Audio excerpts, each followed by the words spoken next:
Hello and welcome to Network. My name is Phumelele Zonde with your technology and social media news. Remember to constantly wear that face mask, wash your hands or sanitize if you don't have soap and water nearby. SABC Network on Facebook, Twitter and Instagram News Network at sabc.co.za on email. Today I am at the Innovate Durban collab, which was vandalized recently. We'll tell you more about this space and the vandalism that happened recently as the program continues.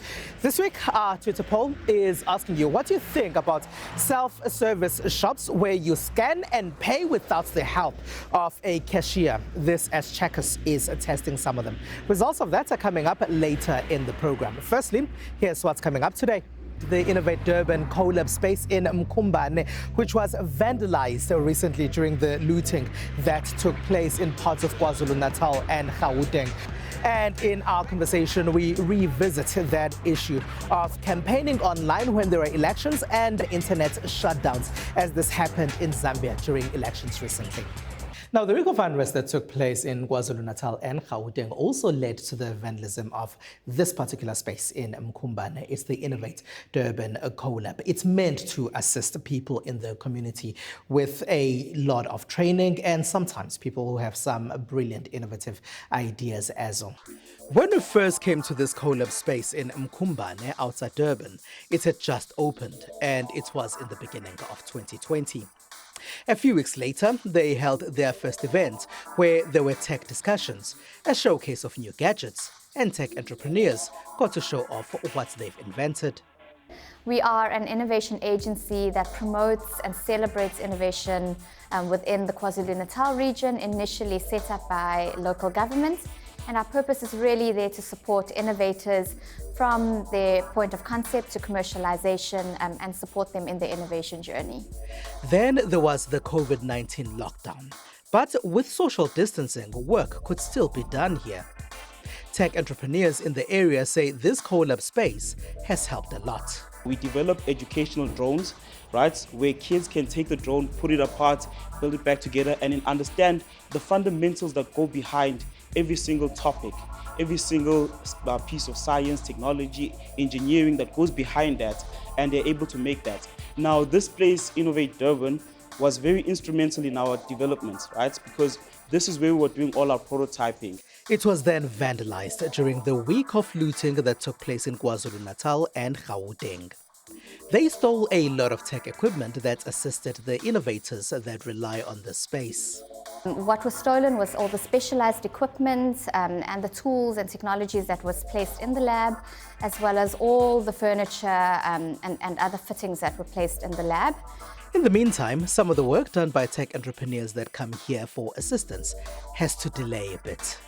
The vandalism has sort of like set us back because we now actually have to find a space to work at. We now have to try and coordinate things. So it's kind of actually had a negative impact on us. And it's kind of slowed us down because we had a program in terms of finishing the app in the next 2 months. Now it's actually slowed us back. We now actually are going to finish it in the next 3 to 4 months now. Those that run this collab space do, however, say it was clear that some of those that vandalized and stole equipment here didn't have all the information about what they were taking away. This, as they say, parts of some of their 3D printers and other machines would be found on the ground, possibly dropped during the messy rush to take whatever they could grab, despite not all the parts being there for the equipment to be fully functional. This is one of the doors destroyed during the vandalism of Innovate Durban that took place recently. Now, the last time we were here, there was an event where some people were playing with a whole lot of tech, including VR glasses. But VR glasses are popular maybe with gamers who are really serious at gaming too. But what other uses are there for VR glasses? Here's producer Lebo Mokumela. For years, the idea that virtual reality would go mainstream has remained just that, an idea. Or could things take a turn now during this pandemic? VR has been perceived as somewhat of a niche toy. Usually, some gamers and hobbyists would dig deep into their pockets to buy a pair of VR headsets for a heightened experience. Other than that, we rarely see regular folks flooding to get their hands on these devices. Other than gaming, use cases, obviously, because VR is great for gaming.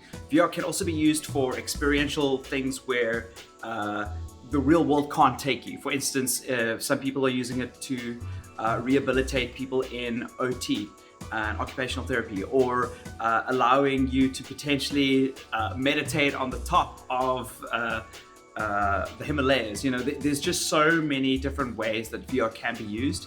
I think that the huge wave has kind of gone over, but the use cases for VR are too useful for it to be thrown away. It's not like 3D on 3D TVs or 3D in the cinema, which can pretty much be a novelty at the end of the day. VR is way more than a novelty because it opens up doors and experiences to things that we would likely need in the future and can replace things that we need today.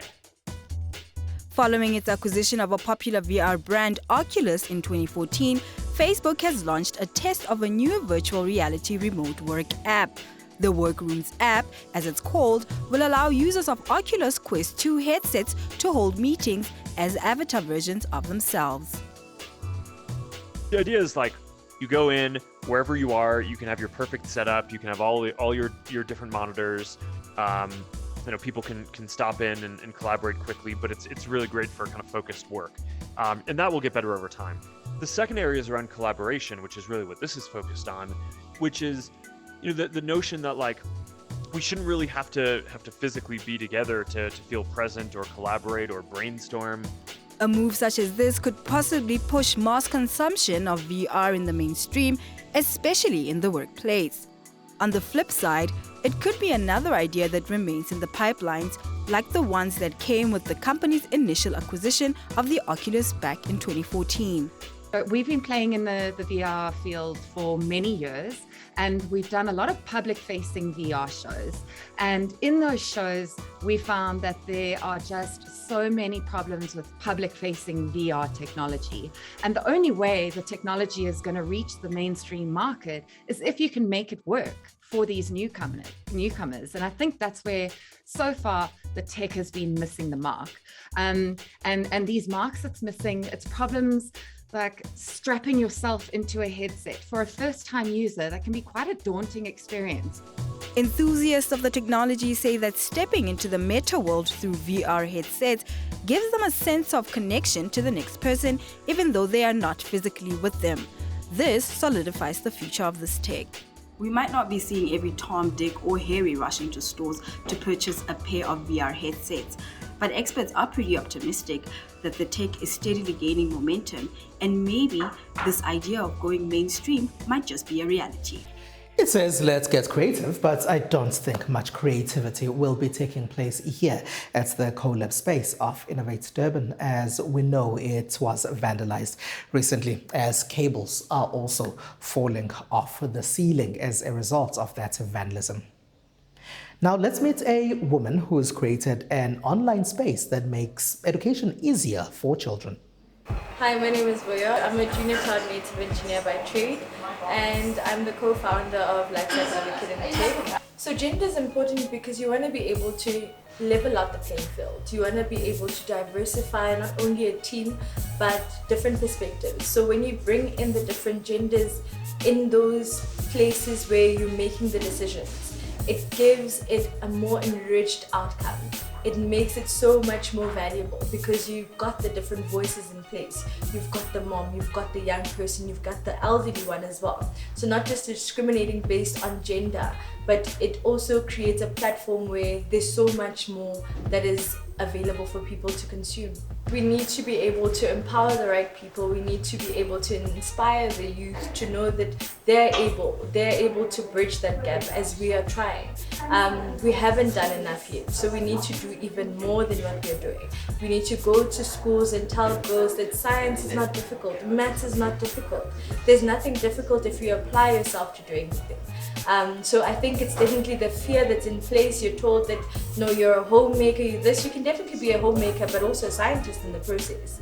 So I think for young ladies that are looking or watching the show, they need to know that they're capable of doing so much more. They are capable of bridging that gap, going to NASA, being that IT technician, whatever it is they desire. How I've perceived power is through knowledge.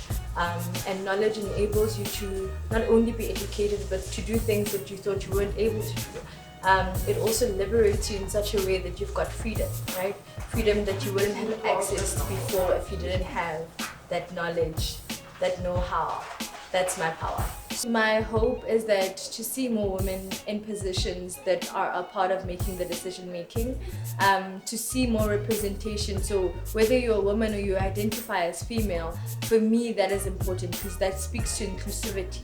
That speaks to diversity into how the decisions are being made. What are the different opinions, the different suggestions that are being made? So I'd love to be able to see more of that because studies have shown that women actually rank in more than your male counterparts because you think differently. We are wired differently. But the future, I believe, is extremely bright. There's so much opportunity. You can become anything in the tech space. The ecosystem allows you to grow, to ask for help in different platforms from Twitter, Discord. There's like a lot of places you can get assistance, Slack. I believe that we are here to help, and I know that I'm getting the help that I need by being able to just ask for it. There are still visible cables here at Innovate Durban from the recent looting, chaos and destruction that took place, and even chairs were stolen from here. It is SABC Network on Facebook, Twitter and Instagram. News Network at sabc.co.za on email. After the break, we chat about internet shutdowns again, as they recently happened in Zambia when the Southern African country was voting for its new president.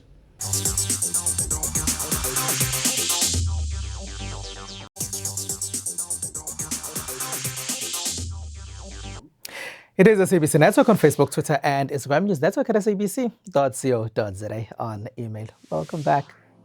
Now, Zambia has a new president-elect, and that is Hakainde Hichilema, who has been the leader of the opposition in the Southern African country. Now, prior to him has been Edgar Lungu, who is the current president, and before this, Edgar Lungu was also another opposition leader. He's been president for about 6 years now. Now, Zambia's majority of the voting populace is youth, and this could have aided the opposition leader to win the election in the country that is said to be struggling economically. Now, the youth is known to be people who are digital-first citizens. They spend most of their time on social media, and social media was shut down as Zambians voted. To talk to us about all of this is Professor Edmaya Mare from the Namibia University of Science and Technology. Now, Professor Mare, thank you very much for being a part of our network. Maybe we can start by telling us what happened in Zambia during elections. It's always a pleasure to be here. So basically what happened was that on the election day, unfortunately, Zambians woke up to the news that WhatsApp, Facebook, and Twitter were not working. And for those who have been following Zambian elections and also Zambian the political scene in Zambia, they would know that there's been what we call authoritarian, creep, or what we call authoritarian erosion that has been happening in that particular country, where the democratic space has been pretty much being shrinking.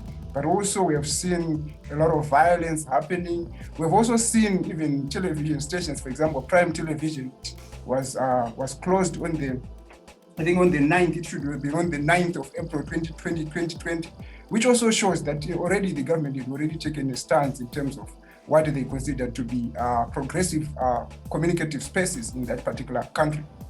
So would shutting down the internet mean that the government and perhaps other leaders across the African continent who do this during time of elections and civil strife see the internet as a threat? I think one thing that we need to know is that increasingly our politics is increasingly being played on social media. And the reason for that is that most of the young people that are actually participating in elections are actually domiciled on these social media platforms. So all of a sudden, governments are increasingly realizing that you don't have to focus more on the SABC or ZNBC or ZBC if you are in Zimbabwe. Rather, you need to focus more on these social media platforms because that's where public opinion is actually being formed. That's where people are actually being influenced, because now, of course, we are seeing a lot of social media influencers that are becoming increasingly powerful. They've got a lot of following. They have got actually a lot of appeal to young people. And because of that, we are increasingly seeing politicians actually focusing more on social media because they realize that if you don't control that kind of space, chances are that you may not be able to win elections. Of course, there are still others that still rely on other traditional ways of communicating, but increasingly young people get their information, they also interact and engage more on social media. Now, the majority of those that voted in Zambia were not there prior to the country's independence, and they're often called digital-first citizens. Could this have aided the outcome of the election, and why the internet would have been shut down? Certainly. But I think the advantage for Hakainde Hichilema is that he presented himself as somebody who is relatable, somebody who was very accessible to his people, because the way how he used social media, I think it's a lesson for so many politicians, because all of a sudden he was nicknamed Bali on Twitter. So he had this persona, Bali, that even up to now he still wants to maintain that I'm going to remain Bali even if I'm going to be in the State House. So if you relate yourself with your audience in ways that they can actually see that you share their everyday concerns, then all of a sudden, even if you are trying to control the narrative using other means, you will not be able to trump that kind of narrative that is being built by somebody who is relatable, accessible, but also equally somebody who can share the concerns of the people. And I think Zambians were fed up with hyperinflation. They were also fed up with unemployment. They were fed up with so many issues. So unfortunately, Lungu could not do much about it in as much as he tried to use violence and other related tactics to win the election. We are seeing a new breed of younger African leaders, like, for example, Mmusi Maimane of South Africa recently having a conversation online with Nelson Chamisa, who is from Zimbabwe's opposition recently. And that conversation on Twitter Spaces was attended by a lot of people a few days ago. What's your take on this younger breed of leaders using social media to engage each other and therefore also engaging those that could be the voting populace? I think certainly what we saw with Maimane and Chamisa, I think it's a good lesson for young leaders, especially in Southern Africa, that you can actually be able to engage regularly with your audiences online and get to hear what they are saying. Because most of the time when you rely on your advisors, they tell you what they think or what they think ought to happen. But when you are talking to the people, they will tell you things that they feel and what they are going through. And I think that is most important, that let's us allow our politics to be politics of relating in ways that foster, dialogue, and I think that is important. Professor Mare, your view on, let's say, 2 elections time in Africa as the growing number of people using the internet engage more on issues around politics and what's going on in their countries and issues of democracy as well? I foresee a situation where the way how we campaign is going to change. The way how our candidates are going to present themselves is also going to change. Remember, in the last previous elections in most of our countries here in Southern Africa, we're focusing more on the role of bots, role of these hired people that would come and push disinformation, misinformation on this. But now this election that we are talking about from 2021, 2023, the role of social media influencers are going to be more pronounced, and I can tell you that. All right, Professor Edmire Mare, thank you very much for being a part of our network. Professor Mare there is from the Namibia University of Science and Technology based in Windhoek in Namibia. All right, and with that, let's take a short break.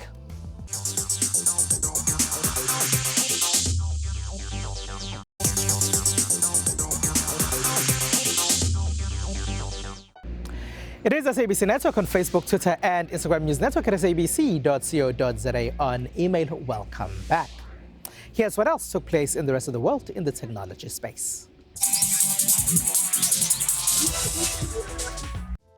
If people are ever going to travel to Mars, do we need to rethink how we eat in space? A graduate of the Royal College of Art and Imperial College London and creator of Zero G Cutlery Collection, Nicholas Grafikos, says the way astronauts currently eat in space needs to be redesigned and has focused his efforts on containers for food and drink and the humble spoon. So the idea behind this design is that it actually allows astronauts to control where the food goes a lot better. The current design is literally the same spoon that we have, it's just a little bit longer. And it relies a lot on the water surface tension, which means that the food needs to be very mushy and wet in order to stick to the spoon. Whereas this design, imagine it's something between chopsticks and a spoon, and it allows people to like pinch the food here at the end and kind of guide to their mouth much easier, which could potentially allow for the introduction of drier food and more variety in the textures. Elon Musk's SpaceX has already carried astronauts to the International Space Station and is scheduled to take the first commercial passengers out of Earth orbit in 2023 on a round trip to the moon, paid for by Japanese billionaire Yusaku Maezawa. And now in the USA. Boom Supersonic and Aerospace startup hopes to resurrect faster than the speed of sound commercial air travel across the Atlantic. Not seen since the SST Concorde flown by the British Airways and Air France in the 1970s. So I'll be the first pilot to fly the XB-1 demonstrator. And there's, like you mentioned, there's the potential for nervousness and excitement around a first flight, and all of that is very real. As you get toward the flight, some of that nervousness and that excitement sort of dissipates a little bit. The one feeling you're really left with as you go into a first flight is a really strong sense of responsibility. The team here has worked really hard for years to get this airplane ready to fly. And when it's time to fly it, the test pilot has an outsized impact on the outcome of that flight. So that really sort of, you carry that weight of making sure that you do everything right in that first flight. The Boom Overture is expected to fly 65 passengers from New York to London in just over 3.5 hours, Newark to Frankfurt in 4 hours, and eventually San Francisco to Tokyo in 6 hours, and now in Israel. Researchers at the Tel Aviv University have used brain cancer patients' own cells in a form of 3D printing material to make a model of their tumor to test the efficacy of potential treatments before using them for real inside the body. One thing that we identified was that the models are incorrect. The models we are using for decades are of only cancer cells on a petri dish that is made of rigid plastic that doesn't have any resemblance to the brain of the patient or of people in general. And what we wanted to create is a 3D as opposed to two-dimensional plate where we grow the cells in a gel that mimics the tissue of the brain much more accurately, and hence this translates to the behavior of the cancer cells. While previous research has used such bioprinting to simulate cancer environments, the Tel Aviv University researchers say they are the first to print a viable tumor. With reports that Checkers is testing a self-service store where you don't need a cashier and you check your goods out yourselves and make your card payment, we're asking you on Twitter this week whether you think South Africa is ready for these kind of shops.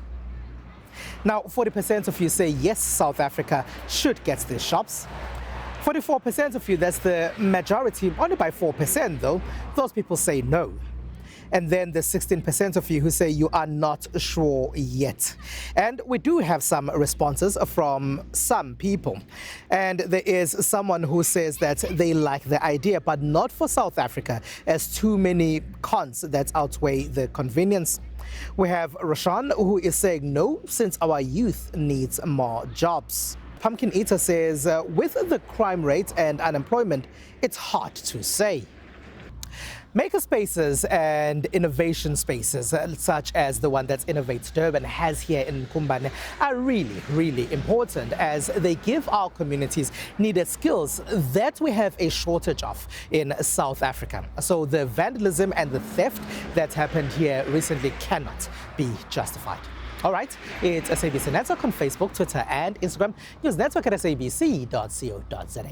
On email from me, it's Pumela Lezondi and the rest of the team. Have a good one. Bye-bye.